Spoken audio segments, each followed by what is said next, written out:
And so we're on the road to revolution.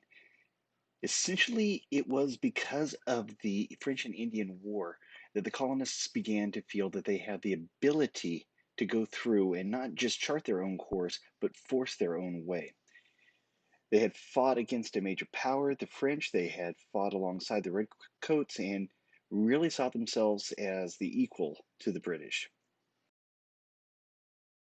Now, the roots of our revolution run pretty deep. Okay, now you could definitely make the argument that, in a very broad sense, the revolution began with the arrival of the very first colonists.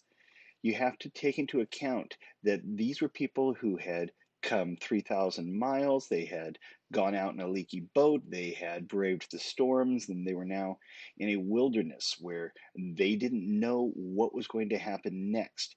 And that is really where the American character began. This is where you start to see the concept of the rugged individual, the idea that people are going to have to fight their way through the issues and problems and things that are thrown at them in order to simply survive.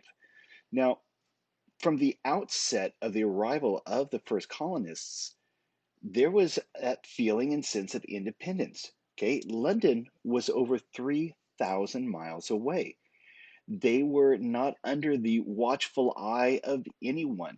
It wasn't as if the government in England had direct control. Now, of course, there were those who were here, at the behest of the crown. They were here to, try and make sure everything that the crown wanted was what was going to happen.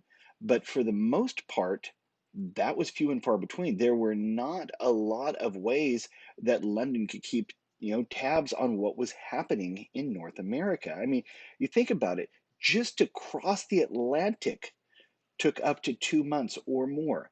So let's say that there was something that was going on. There was the need, the desire, the request for help from the mother country.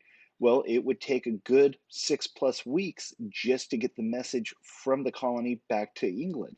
And then ever how long it took to get things ready there, plus another 6 to 8 weeks to get back. So you're looking at upwards of 3 to 4 months from when, say, a crisis began to when there could be any kind of response.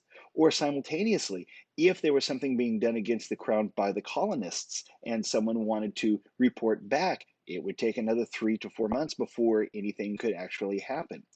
And so those who had arrived, those who had gone through, they had fought through the storms and the leaky boat, and they had arrived and they had fought, various disease and starvation at times and things like that. The survivors now felt that they were both physically and spiritually separated from Europe. You have to understand that there were those, who wanted to come to the New World in order to purify the church. That's where we get the term Puritans. Okay, they had been living, for example, in Holland and felt that it wasn't a good match for their kids, so they wanted to come to the New World. The churches that they were setting up here felt very different from what was, for example, the Church of England. So the survivors felt physically 3,000 miles away, and spiritually, different church, separated from what was going on back in Europe. And without any kind of direct influence from their superiors, okay, you didn't have the crown sitting on top of the colonies, seeing what they were doing and ruling on whether or not it was okay. And even if those who were in power in the colonies on behalf of the crown didn't like what was going on, they didn't have the same resources to go through and actually do anything about it. Like we said, if they wanted to, they could request help from England, but that would be 3 to 4 months in coming. Okay. So without this influence from their superiors, the colonists felt that they were becoming very different from England. They were creating essentially their own culture. And as a result, they were very, very much more independent. They felt very, very independent from England. A lot of the colonists began to think of themselves as quote unquote Americans. They were on the cutting edge of the British Empire. They were, yes, they had been British subjects, but something had changed. They had been in the Americas for a considerable amount of time by the end of the French and Indian War. And by that point in time, a definite sense of what could be referred to as Americanness had begun to develop. the American colonies were becoming very, very different from what they had known back home in England.